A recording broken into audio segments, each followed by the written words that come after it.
Ladies and gentlemen, I'm Equality. I'm Brother Freddie Jones. This is GHH, the GHH Sessions, Volume 1. Brother Fred, you call yourself a Moor.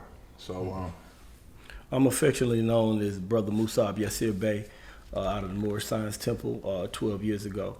But you can call me Freddie Jones. I mean, whatever's comfortable for you. Before we even get into the science in the temple, let's start with the Moors. So are we going to go back to the 8th century? You want to start 711? I want to make the connection between the medieval, which is the 8th century, 711, to today, because we can't understand modern day and ancient until we connect it to the medieval. Let's connect it. And we got to connect it to the medieval. The medieval is where it's at. Everything that we're doing now is predicated off the medieval and the politics thereof. So when we use the name Moor, just to give the people the context, geographically, we're talking Northern Africa, Morocco. Northern Africa, Northwest Africa. We're talking about Libya, modern day Ghana, Tunis, Tripoli, Mauritania, Morocco, Algiers, every group from that area that we're DNA descendants of. So Northwest, North Africa is our greatest link to Africa. We have to go back anciently to get back to the East, but in terms of the empires and the kingdoms that were there, the brothers and sisters in America are linked to that particular part of Africa. And in understanding the Moors in the history, the connection to Spain. That's a heavy question, man. The culture literally that we're talking about now, because everything that we're fighting now is a culture war. Everything we're fighting is a culture war. And everything that's going on now is predicated off of the battles that was fought in Spain and Italy. The last stronghold was Granada. So Spain is very important because that was a particular situation where we fought a lot of wars and we maintained a lot of real estate in terms of the empire. We had 4 major empires in Europe between 711 and 1492. Spain was probably the apotheosis of our reign in Italy. And when we say Spain, we're talking about and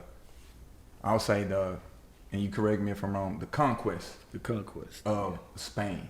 Yeah. Invading Spain, led by, now, I've heard the name Tariq or Tariq, the general, the dark brother, the god. Gibel al-Tariq. Now, let's just keep it 100. When we're talking about Moors, we're talking about the swarthy, dark-skinned people of North Africa, Northwest Africa. Yeah. Everybody in America, in the Americas, DNA-wise, is connected to that portion because the slave trade, or the transatlantic slave trade, as it's told, came through South America. So DNA-wise, we're talking about that point. When you're talking about the first people who were slave traded out of Europe, you're talking about Spain in 1492, not 1619. No. So let's dispel some of the misnomers of the Arabs and the Moors. And some people want to take it out of context and assume that the Moors were not African. Exactly. Well, the brother Wesley Muhammad has the greatest scholarship in terms of that build. He lets you know that the Arabs, the Moors, the Tuareg are all the same people. When you're talking about the Middle East, it's the same thing. The same thing that grows in Arabia is the same thing that grows in Africa. They're all connected. All we're talking about directions or boundary lines that was chopped up later on to call something else. But the swarthy colored people, the original Arabians, are the same as the original Turks, are the same as the original Moors. And the name that we fell under when we fell was Moors. And you can't get up where you didn't fall at. A couple other things. 2 questions. First question would be, for every rise, there was a downfall. Yeah. And after that 800-year reign, that downfall of, was it 1492? 1492 was the last coup de grace. We fell maybe 200 or 300 years prior to that. The last Moorish kingdom in Europe was Granada. Granada was the last stance of the Moorish king. And it's great that we're in April because we got to get into April Fools, because when you ask about the last hold, April Fool's Day comes from that 1492 era. Is when they conquered the Moors and ran us out of there. They played a trick on us. Now, they knew that we were done, and they offered some of the Moors that were still there a way out. Now, the rest of the Moors that were there, they burnt, they drowned, and they hung. That's how you get the lynchings and the hangings. It comes from the medieval. Again, the medieval is the most important part of our history, because you can't understand anything that's going on now, from segregation to hanging, lynching, to political edicts, to the doctrine of discovery, if you don't understand that part. The Granada fall was the April Fool's Day, when they tricked the Moors into saying, hey, we're going to let you out of here. We got these boats on the shores for you to go back to Morocco. And when they got there, they burnt the boats and slaughtered the Moors. Now, for me, as a student of architecture, just understanding Moorish architecture and a lot of the contributions that the Moors have contributed, even what we call the Renaissance, the Moorish architecture, even the connection to the Arabic language, the connections to Islam. But one thing I do want to touch on is the context of the African Moors of then, and how that relates to us as Black Americans here, or as Africans here in America. The roots of that is deep. The roots are very deep.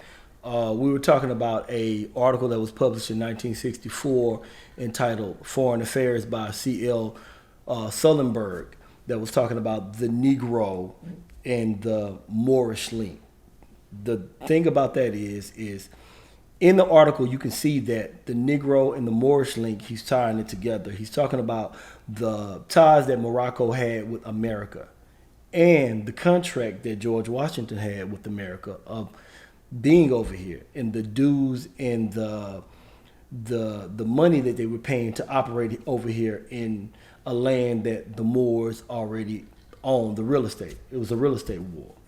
Now, when you get into that, you understand that the Florida territory was controlled by Spain, which was first controlled by the Moors and the Native American link, because we were trading here for thousands and thousands of years, you know.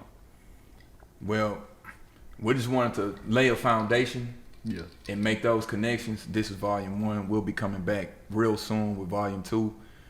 We're going to give y'all some very, what's the word we like to say, some user-friendly history in these sessions. So shout out to my man Rob J on the user-friendly. Ladies and gentlemen, this is Gentleman's History Session, The Moors, volume 1. It's up. This is GHH Sessions. This is volume 2. I'm Equality. Freddie Jones, a.k.a. Musab Yassir Bey. Hey, Freddie, volume 1, we touched on the Moors. We started at around 711. We took it all the way to 1492. We explored the origins of the Moors. Got into some of the history. We touched on some of the influences that the brothers had. We got into the geography. We talked about Northern Africa. We talked about Morocco, West Africa. We talked about the invasions of going into Spain, and we touched on that 800 year reign of the Moors, going from 711 all the way into 1492. And we touched a little bit on the medieval. We touched on the Renaissance. We didn't get into a lot of the detail. So I want to expand on it today. We can get into some of the detail, get into some of the influences that the Moors had in Spain and Portugal, dispelling a little more of those misnomers from the European side. But just starting, man, I want to start with 1492. And one thing that we said in volume 1 was, every great reign had a downfall. So going into the expulsion of the Moors from Granada in 1492, as well as what life was like for the Moors that did remain in Spain around that time. Now, keep in mind, we're doing this because we're trying to draw a through line between African American experience and the Moors in Spain because it's a heavy connection. Now, all the politics that happened in Spain was a carryover into America. At this point in 1492, the life of Moors from the 1492 to maybe mid 1600s were considered Moriscos. Now, Moriscos is a pejorative terminology to say that you're a Christian Moor. And that was an affront to the dignity of the brothers that were still there. However, a lot of them were converted into Christianity, but a lot of them saw umbrage in the fact of being called Moriscos. Now, when you jump into 1492, we talked about the last coup de grace to get the Moors up out of Granada. Now, we're talking about a long-range empire. Granada in Spain is the most important key to everything because Spain is the most powerful country in the world in 1492. More powerful than the African kingdoms of Northwest Africa, West Africa, Southwest Africa, because of the Moors. So you got 4 dynasties. Umayyad to the Almorid dynasty. At this point, we got Almorid dynasty falling in Granada. So the life of the Moors was that of, or likened to the experience of the African Americans here. Life between 1492 and 1600, we really got to delve into because you have a forlorn group of people who were casted off, segregated to the hinterlands of the Alpujarra Mountains. We talk about Lisbon, Lerma, Valencia. Yeah, the geography is very critical when we start connecting all of these dots. Because now we, like you said, we're getting into that 15th, 16th, 17th century. Yeah. But even, I do want to kind of backtrack for the people that's taking notes and really advise people to explore the influences, especially for us as black people here in America, to understand that 800-year reign and everything that was brought to Europe around that time from the Moors coming with the general, I say, Tariq or Tariq. It's spelled like it's Tariq. But the general coming in and the architectural influences, the mathematics, the influence on mathematics, astrology, language, architecture, all of those influences throughout that time before that 1492. And then delving into those that 15th, 16th, and 17th century and making those connections. Because like you said, what we want to do is give people a timeline. So they'll see when we use the word Moor and the origin and the connection from Africa into what's going on now. All right. Well, for that 800, it was a 900 to 1,000 year occupation. But when we're talking about 711 to 1492, the residue of the Moorish experience can't be removed because the Moors built cathedrals. The Moors built synagogues. The Moors built mosques. The Moors... The roads. Exactly. Moors had the first street lights in Seville, Spain. Noble Drew Ali mentions this in his writing. Says that it was the first street lights were put in Seville, Spain that they ever seen. Now, all of this was carryover from all the sciences that was going on in North Africa, Northwest Africa. Yeah, the bathhouses, the cleanliness. They took their show on the road, basically. You know what I'm saying? So you got the first universities, Cordova, out of Timbuktu, because all of this was going on in Timbuktu, so they took their show on the road. You got mathematics, algebra. Algebra is Arabic, so you know right then and there you know that that's a Moorish influence. You have Barcelona, the experience in Barcelona. You got the experience in Lerma. All of this had heavily Moorish influence, and after a while, it was hard to decipher what was there before versus what was there then in terms of culture, headdress, linen thread, even some of the jewelry that they brought there. It was so interwoven into the culture that it was hard to decipher which was which. So let's get into some of those conditions that led to that downfall around that time. That's a good question. Noble Drew Ali said that the Moors fell because they went after the gods that they knew nothing about, the Roman gods that they knew nothing about. Now, to break that down, they became indolent in a lot of ways. They went errant or wayward from Islam. The thing about Islam was the highest reign of African American experience in the world was under the gods of Islam in Spain. This is what made Spain so powerful. After a while of being there, they started amalgamating with the women because you remember the Punic Wars with Hannibal. Yeah. We went against Rome. Now Rome is what? Italy. Yeah, and then Then you have the amalgamation of the dark-skinned Italians. the conquering of Italy, and then even the Ethiopians going in. Exactly. And it's funny you say Ethiopians because that was an interchangeable term. And one of the things Noble Ali was trying to tell the Moors that we're not Ethiopian, we're Moors, but they used to call Moors Ethiopians as well. Yeah, because the Ethiopians went into Italy. Exactly. But we're the same people. So when you're talking about the culture and the influence, like I said, it's hard to disentangle what was there before then and now. I mean, the residue from there now, from the Moorish tapestry to the, like you said, the bathhouses, to the literature, to poetry, to serenading. You talk about the mariachi. It comes deep from the Moors. Now we're getting into the 16th century with Shakespeare and Othello and understanding that connection. But even then, and it's just me wondering, do you think it went from a heavy Islamic influence into more of a Christian influence? Exactly. After 1492. Well, the whole battle that we're fighting right now that came from the politics of that is a cultural war.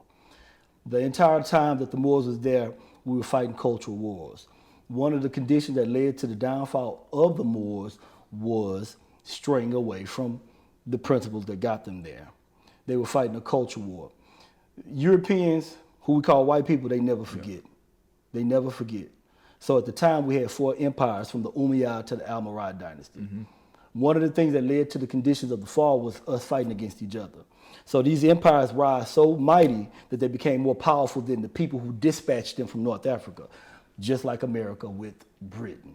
You get what I'm saying? Yeah. So after a long bout of fighting against each other, the Europeans, the popes of Rome, Pope Philip II, Pope Philip I, III, they never forget to remove this culture. They keep that in the kids' mind, they keep that in the women's mind, that we got to expel the Moors. So through the infighting, they found little fissures to come in to break it down. So you get Granada, the last little kingdom that the Moors ran. Now, is it a connection with that in that medieval time that we touched on in the volume 1 session, and getting into the medieval period of time, and then also connecting with that the Renaissance, that period of time, just to make those connections so people will really understand when we start talking about Moors in the geography, for one, to let them know a lot of connections with what they call Negro. With the Moors, to let you know that the Moors were black. The Moors were black. And a lot of people will make the connection and they'll assume that they were Arabic. Well, that's one of the things we got to dispel too, because we talking about 1568, where they started to take the name of the Moors and started to call them Negroes, Moriscos, blacks, these little terminologies to denote pejorative terms. You know what I'm saying? So you start to get in the 1500s, after the fall, remnants of Moors living here and there, and then you get the stigmatization of the Moors are ugly. The Moors' culture is this, that, and the third. The culture war. Yeah, but we were bringing culture to the Europeans. But this is after the long fall. If you ever watched the movie called Black Knight with Martin, if you notice, every time he called him a Moor, he would say it with such disdain. When you talk about a time period where they resented us after being there for so long. So whenever he talked to Martin, he would say, Moor, you filthy Moor. He's there at a time period when our reputation started to fall and started to wane, and our power and our influence started to fall. At this point, North Africa is not really rocking with us like that, because a lot of people became heavily Christian because it was a culture war. They was trying to get that back. And we're talking about the Christian Crusades here. So the main thing about it is the Inquisition. They call it the Spanish Inquisition. You got to look at the Inquisition as we look at the FBI. To inquire, to bust that's when it got bloody. Exactly. To infiltrate, to make sure that Islam was never practiced. So when they caught the Moors practicing Christianity, they would torture them and kill them. They Yeah, called it autos. Yeah, that's when we get into the guillotines and all of that. But that's the medieval time period with the burning and the lynching and the drowning. But it came out of the autos. It came out of the garut, which means to slaughter, the Moors. So everything that they saw that was not in harmony with their culture, they looked at it as treachery. They looked at it as fractious, you know. One thing I want people to get from these discussions is one, to get out of the victim mentality that's being perpetuated. A lot of times we see ourselves as historically, when we were in school, docile, lazy, that we didn't fight back, that we didn't have this rich history or this rich culture. And as time progressed, we started learning about ancient Kemet, and we started making those connections, but we never really delved into really understanding the culture in the black people that we call the Moors. Yeah. And then also to make a connection why it's important for us to have this conversation and how it relates to blacks or African Americans here in the modern time. So you want to touch on those relationships between the importance of the historical Moors and building up to the politics and the reign and the downfall, and why it's important for us as black people here in modern times. You can't even understand history if you're studying Kemet, you studying the kingdoms of West Africa. You get nowhere if you don't study the medieval time period, because this is where all the politics. This is where you get the doctrine of discovery with the Inca Divina, the Roman Pontifex, and the Dum Diverses to expel the Moors. They call them Saracens. They call them Turks. All of these different names. Berbers, the same people. As a matter of fact, in Christmas Eve, 1568, it was the biggest, bloodiest fight that we had with them, when 20,000 Moors from North Africa was dispatched to fight in the Al Pujara area against 26,000 Christians. The biggest, bloodiest battle that happened was when North Africa came and the Turks came to help the Moriscos, which are Moors, fight against these people. Yeah, and that's the importance, man, because I want to, even now you got my brain moving to where, and I know this is a little off topic, from the Moors, pretty soon we're going to have to get into the Maroons. Yeah. And start talking about those revolts. Making those connections. Yeah. So we as black people, when we hear this, we start to feel that sense of pride in making that connection. Yeah. And knowing that, people always like to say, "Oh, we were kings and queens," which, but it's a dark side. But to understand, to get out of the victim mentality here in the West, in the Western philosophy that we've adopted, and really understanding and having appreciation for the rich history that came prior, because a lot of people in history, man, they really kind of X out the Moors. A lot of times it's not going to be in the textbooks when you talk about it. Like we said, 16th century, and you get it with into William Shakespeare and writing about Othello, and then I can't remember what year when Paul Robeson played the lead to let people know, oh yeah, the Moors were black, and then it gets into the poetry and that influence that it had, and even with how Chancellor Williams, the historian Chancellor Williams, describing the Moors, and just putting it in people's head that when I say Moor, I mean black. Black. We're talking about skin. Who we call black people today. Just to really talk about it, we're just going to keep it all the way 100. The European Freemason wanted to make sure that this history never got told. Because if we understood the history behind the Moors, then we'll understand the route that they're running now. All the games from segregation to redlining, it happened in these areas first.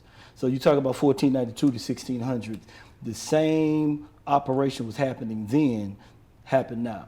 Now, when Granada fell, because we last left off on Granada falling, the burning the boats, slaughtering the Moors. Now you have Moors in interstices and the hinterlands, living away and living off. The reason why this was dangerous and to be segregated is because every time it was a social unease, whenever some catastrophic events or a pandemic or the plague happened, who they would blame it on? The Moors. kind of like they do here. It's like Yeah. the punching bags. Yeah. So you're the reason why this happened. It made them easier targets. So after a while, constantly, you brew up this resentment between both parties. So the Europeans developed a psychological conditioning to see that everything that was outside of their culture as a threat after a while. Now, did you want to touch on this history, delving into what we'll call the West, and siphoning into America, making those treks that 16th, well, the 15th, all the way through the 17th century, and then the influence and coming into the West, and now us as quote unquote modern black people in America, and that influence, how that influence carried on to have a, would you call it a resurgence? Yeah, I would call it a resurgence. The biggest link to this whole operation is at the same time you're seeing the Moors go down in 1568, 1548 in Spain, Granada, which is Europe. You see the same slaughtering going on in the Yucatan in Mexico with the Aztecs. They were putting Aztecs' heads on the swivel for practicing Moorish science. Moorish science being alchemy, geometry, poetry, astrology, anything that they deemed spooky. Because at this time, Spain went over into the Yucatan, Mexico. They came before Columbus, Ivan van Sertima, wrote about the exchange between the Moors and the so-called Indians, how they looked alike.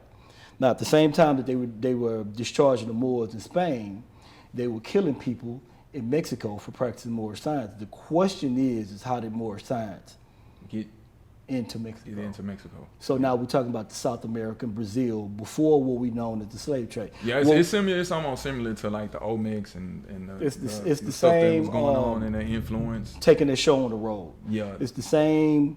The pyramids that were showing up. Around that same time, so it was an influence. Yeah. It was not only the influence, it was Moors had been going there for hundreds of years prior to what we're talking about. Because you can't get a university established in the Yucatan and people getting their heads chopped off for practicing Moorish science without the actual people that was teaching the Moorish science being there. Yeah, because one thing we like to assume that blacks in America touched land in 1619. Yeah, and I think we starting to dispel that. Well, we're subverting the dominant way of thinking because what we got to deal with is Moors were a seafaring race. The term Moor comes from mooring a ship, being on the seas, navigating the ship. So the commerce of gold and spices was being traded long before this happened. Yeah. When the Moors went down in Spain, it was for King Ferdinand and Queen Isabella to check the rest of the traps. If we were selling dope and I ran a trap house and you take over the trap house, you need to go see where all the other trap houses are. Yeah. So hence Columbus going into the Bahamas, seeing mosques on hilltops.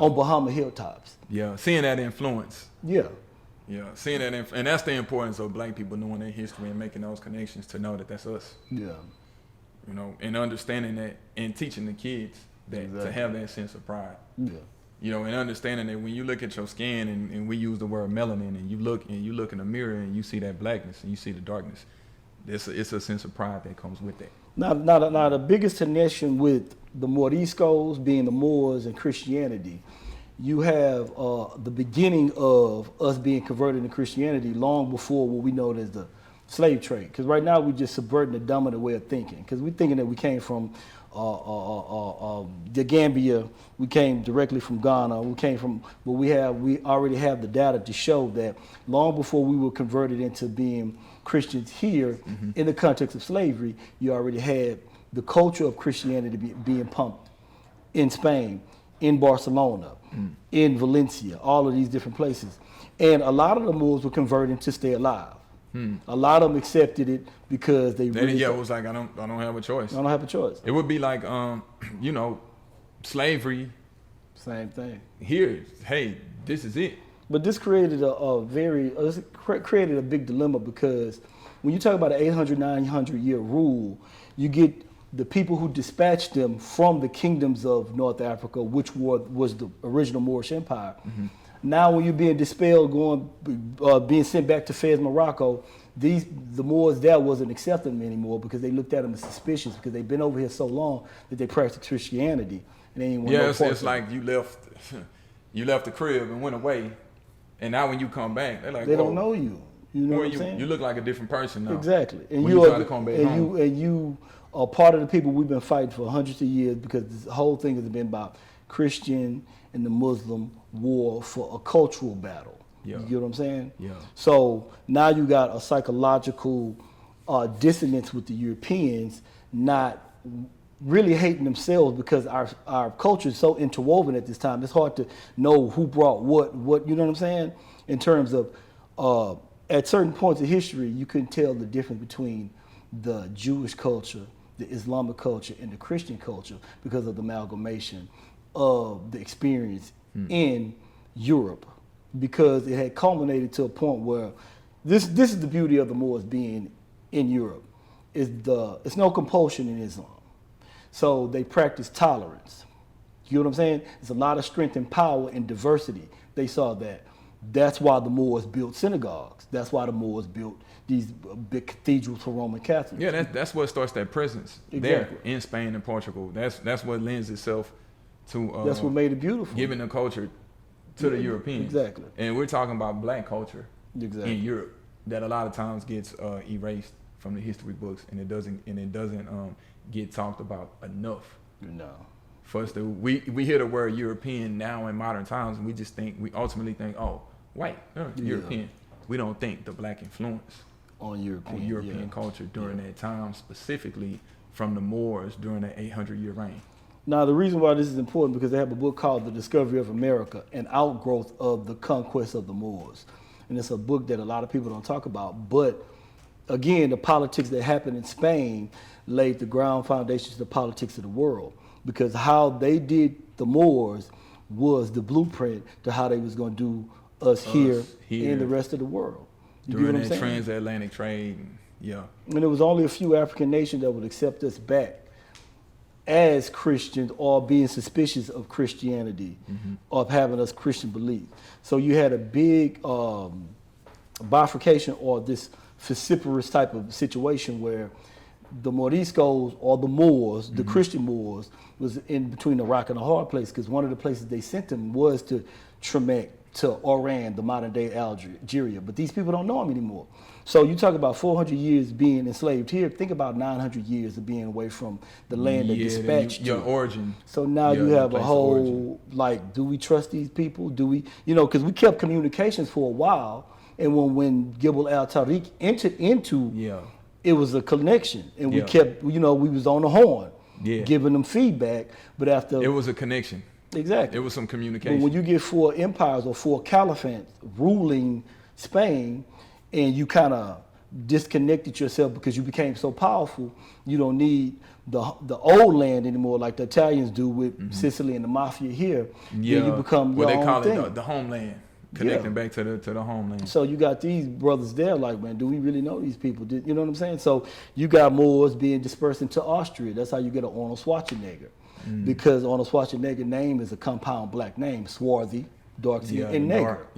And nigger. So you can check his features. So that's how you get Beethoven. That's how you get the strong influence in Vienna, because of the disbursement chasing us off everywhere. And this is one thing that we really need to know, that the first Africans that were traded into the Americas came out of the fractious relationship and the battles, but they were shipped directly from Spain into North Carolina. Before you get to 1619. That's what we're saying. Yeah, predating that. Exactly. So Elijah Muhammad said that we were being traded in the 1500s. He was right and exact, but it's a little bit prior, 100 or 150 years prior to that, because the people who were getting traded were the Moriscos coming directly from Spain during this conflict. And some having those Spanish names. Yeah. And the Spanish name comes out of the Arabic names, because they named their kids Aragon, De La Risa, whatever, but it comes from these Arabic long names, Muhammad, but all this Ibn Al comes directly out of the Arabic language, which comes out of the Hebrew language. To find the source of a river, you got to follow it upstream. So you have a lot of Moors with these Spanish names. Because I got a friend by the name of Tyrone Hernandez. They came out of Spain. You know, they didn't really know how did they got this Hernandez last name. And it was during the conflict of Spain, the Moors, Barcelona, Lisbon, Lerma, and that whole experience there. Couple of books, and I would suggest for people the Destruction of Black Civilization. I think it's the Chancellor Williams. Yeah. The Dr. Ben Yakanan, the African origins of the Western religions. Yep. That taps into what we're talking about. And he's talking about the African origins of Christianity, Judaism, and Islam. Exactly. Making those connections, man. But and another powerful book is called The Inquisition, The Reign of Fear, that delves into the politics and the conflict. Again, the discovery of America, the outgrowth of the Moorish conquest. You got that came before Columbus. You have the one of the best books if you're a beginner and you're starting to walk into this is The Moors in Spain. Because at the beginning of the Stanley Lane Poole's Moors in Spain, they opened the book up by saying that hadn't the Moors failed, the world, not America, the world will be 1,000 years more advanced. But what they did was burn so much, tried to destroy the vestige of our existence that they stagnated the progress of the world. Yeah, the same way that they did during the so-called Dark Ages when they were burning all of the libraries.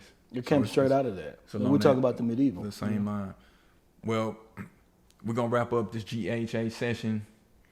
And in the future sessions, man, we want to delve deeper into connecting the Moorish science in the temple into the modern day times. Brother Fred, this is GHH. Ramadan Kareem.